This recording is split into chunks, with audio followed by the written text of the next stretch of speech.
Hello दोस्तों, नमस्कार। उम्मीद करता हूं आप सब बहुत अच्छे से होंगे। दोस्तों, अगर आपके पास एक बैंक से पर्सन आता है, किसी बैंक से, और आपको एक प्रपोजल देता है कि आप उस बैंक में कुछ पैसे डालिए, सपोज मान लीजिए 86,400 रुपीज फॉर एग्जाम्पल ले लेते हैं। आप इतना डिपॉजिट कीजिए, बट वो पैसा एक ही दिन रहेगा आपके बैंक में।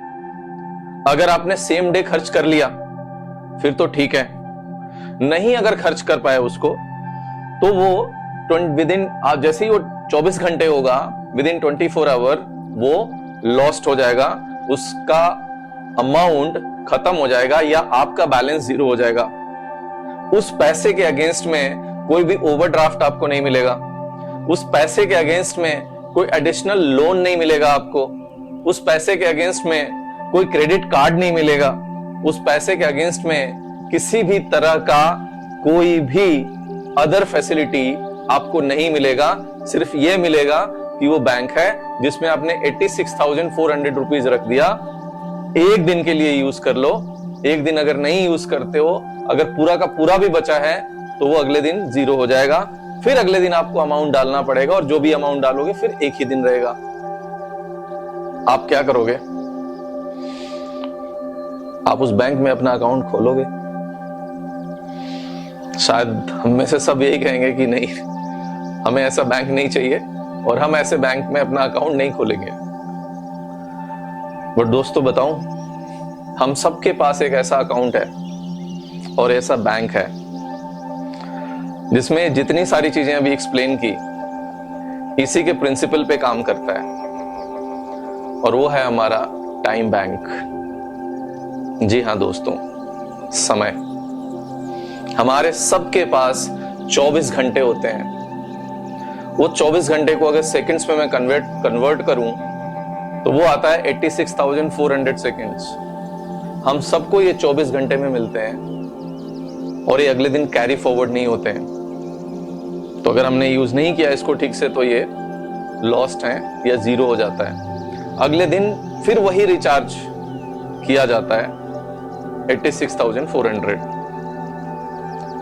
तो दोस्तों, बैंक का जैसे मैंने एग्जांपल दिया, आप सबने ऐसा सोचा कि क्या है ये, ऐसे कोई थोड़ी कर सकता है कि अपना पैसा रख देगा और बोलेगा नहीं यार अगले दिन जीरो हो जाएगा। सही इस्तेमाल समय का हम में से बहुत सारे लोग नहीं कर रहे हैं, जिसकी वजह से हम अपनी लाइफ में कई सारी परेशानियों को इन्वाइट करते हैं, अपनी ग्रोथ को रोकते हैं, अपने परफॉर्मेंस को रोकते हैं, अपने फाइनेंशियल कंडीशन को अच्छी नहीं होती है हमारी अगर टाइम सही से मैनेज नहीं कर पाते हैं। और आप देखो, जीवन के हर क्षेत्र में, लाइफ के हर फील्ड में, जहां कहीं भी अगर आप टाइम अच्छे से मैनेज नहीं करते हो तो उसमें अच्छा रिजल्ट आपको नहीं मिलेगा। इतना इंपॉर्टेंट है ये हमारे लिए। तो आज की वीडियो में मैं आपको बताने वाला हूं कि समय का क्या इंपॉर्टेंस है और समय का कैसे इस्तेमाल करना चाहिए। और यही समय, इसी समय के बेसिस पे मैं आप सबकी, मैं एक एग्जांपल लेके रोटी कैलकुलेट करूंगा, इसको बोलते हैं रोटी कैलकुलेट करूंगा और आप सबको रोटी कैलकुलेट करके दिखाऊंगा, और ये समय ही बताएगा कि हम सबकी औकात क्या है, हम सबकी वर्थ क्या है। जी हाँ दोस्तों, ये बहुत पावरफुल मेथोडोलॉजी है, इसको आप ध्यान से समझना, पूरी वीडियो को देखना और चैनल को सब्सक्राइब जरूर कर लो। ठीक है, समय पे आते हैं। मैं एक साल से शुरू करता हूं दोस्तों। एक साल की कीमत, वो आपने डायलॉग सुनी है ना, एक चुटकी सिंदूर की कीमत तुम क्या जानो रमेश बाबू। ऑन अ लाइटर नोट, तो आते हैं समय पे। समय का देखिए, एक साल के समय को अगर आपको सही से समझना है, उस स्टूडेंट को पूछो जिसने अपना साल मिस कर दिया, एग्जाम में अपीयर नहीं हो पाया, जिस कंपटीशन में बैठा था उसमें वो पास नहीं हो पाया, उससे पूछो एक साल की क्या इंपॉर्टेंस है। एक महीने की इंपॉर्टेंस उस मदर को पूछे जिसने अपना बेबी प्री मैच्योर डिलीवर किया है, उससे पूछे एक महीने का कितना इंपॉर्टेंस होता है। जी हाँ दोस्तों, मैं आपको कहूं एक घंटे का इंपॉर्टेंस उससे पूछिए जो किसी का इंतजार कर रहा है मिलने के लिए, किसी लव्ड वन का। उससे पूछिए कि एक घंटा क्या होता है, कितना होता है, कितना इंपॉर्टेंट होता है। 1 मिनट दोस्तों, 1 मिनट उनसे पूछिए जिन्होंने 1 मिनट की वजह से अपनी ट्रेन मिस कर दी। ट्रेन मिस हो गई 1 मिनट से। दोस्तों 1 सेकंड की कीमत समझाता हूं। 1 सेकंड की कीमत उससे पूछिए जिसने 1 सेकंड से एक्सीडेंट में बच गया। जस्ट 1 सेकंड से जान बच गई। और 1 मिली सेकंड की कीमत समझनी है दोस्तों, तो उससे समझिए जिसने ओलंपिक में 1 मिली सेकंड की वजह से गोल्ड की जगह सिल्वर लेना पड़ा, उसका गोल्ड जो है वो सिल्वर में कन्वर्ट हो गया 1 मिली सेकंड की वजह से। आइए दोस्तों आपको बताता हूं एक नया कॉन्सेप्ट, रोटी। और इस रोटी को कैलकुलेट करके आप अपनी वर्थ और अपनी औकात दोनों कैलकुलेट कर सकते हैं। और दोस्तों लाइफ में अगर बड़ा बनना है ना, तो अपनी रोटी को बड़ा करो, अपनी औकात को बड़ा करो। और ये रोटी कैलकुलेट कैसे करते हैं आइए दिखाता हूं। रोटी क्या है दोस्त? ROTI। R जो है वो है रिटर्न। क्या है? रिटर्न। O जो है वो है ऑन। T जो है वो है टाइम। टाइम। और I जो है इन्वेस्टमेंट। जैसे आज हम टाइम के बारे में डिस्कस कर रहे हैं, तो आपको एक कॉन्सेप्ट बता रहा हूं, रोटी। अब रोटी कैलकुलेट कैसे करना है? सपोज एक पर्सन है, उसकी सैलरी है मान लीजिए 12,000 रुपए। ठीक है, 12,000 रुपए सैलरी है। वो पर्सन एक दिन में, ये मंथ की सैलरी है, मंथ की सैलरी 12,000। 1 डे, एक दिन में वो पर्सन काम करता है मान लीजिए 10 घंटे, 10 आवर्स। अब ये सबका वेरी कर सकता है, किसी का 8 घंटे हो सकता है, किसी का 9 घंटे हो सकता है, किसी का 10 घंटे। मैं एक कैलकुलेशन के हिसाब से मैंने एग्जांपल ले लिया कि 10 घंटे का एग्जांपल हम ले लेते हैं। ठीक है, अब क्या है, अब रोटी में क्या होता है? ROTI। रोटी में क्या करना है आपने? मंथ वाइज जो आप कमाते हैं उसको क्या कैलकुलेट करना है? एक दिन में। तो 30 दिन में आपने कितना कमाया? ये कितना है? 30 डेज में। 30 डेज में तो 1 डे में आपने कितना कमाया? तकरीबन 400 रुपीस आपने एक दिन में कमाया।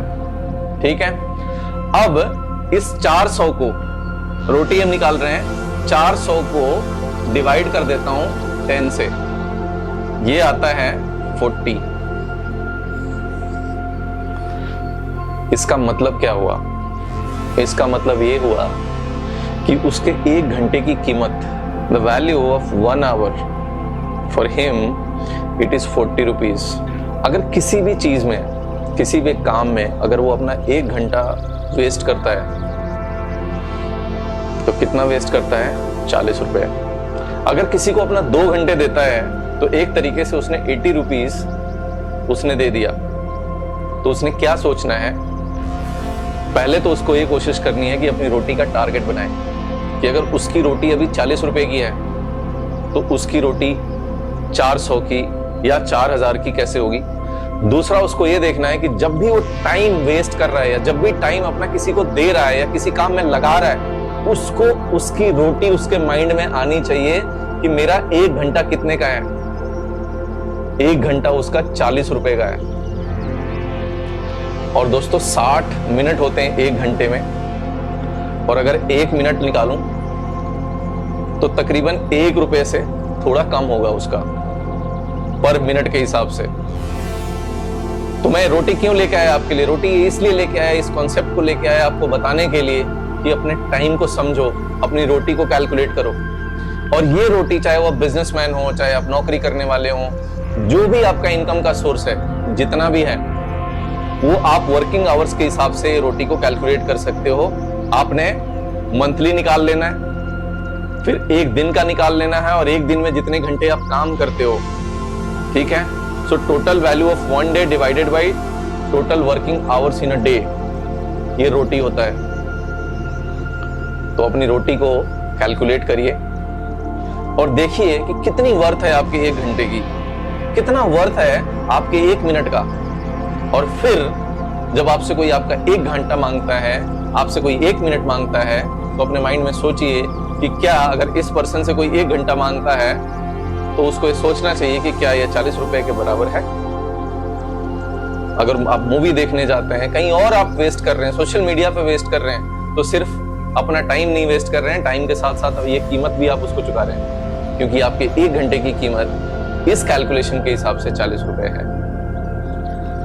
दोस्तों, मेरी आप सबसे रिक्वेस्ट है इस वीडियो के माध्यम से, प्लीज वैल्यू योर टाइम। और लाइफ में कुछ सक्सेस अचीव करना है, कुछ बनना है आपने, तो आपको आपका टाइम बना सकता है समय। और अगर आप अपने समय का सदुपयोग करना नहीं जानते, अपने समय की वैल्यू नहीं करते, कुछ नहीं होने वाला है, कुछ भी नहीं होगा। इसलिए ये समझ लो और टाइम के इंपॉर्टेंस को समझ लो, अपनी रोटी कैलकुलेट कर लो। ठीक है, वीडियो अच्छी लगे तो कमेंट शेयर जरूर करिए और प्लीज चैनल को सब्सक्राइब कीजिए। नमस्कार।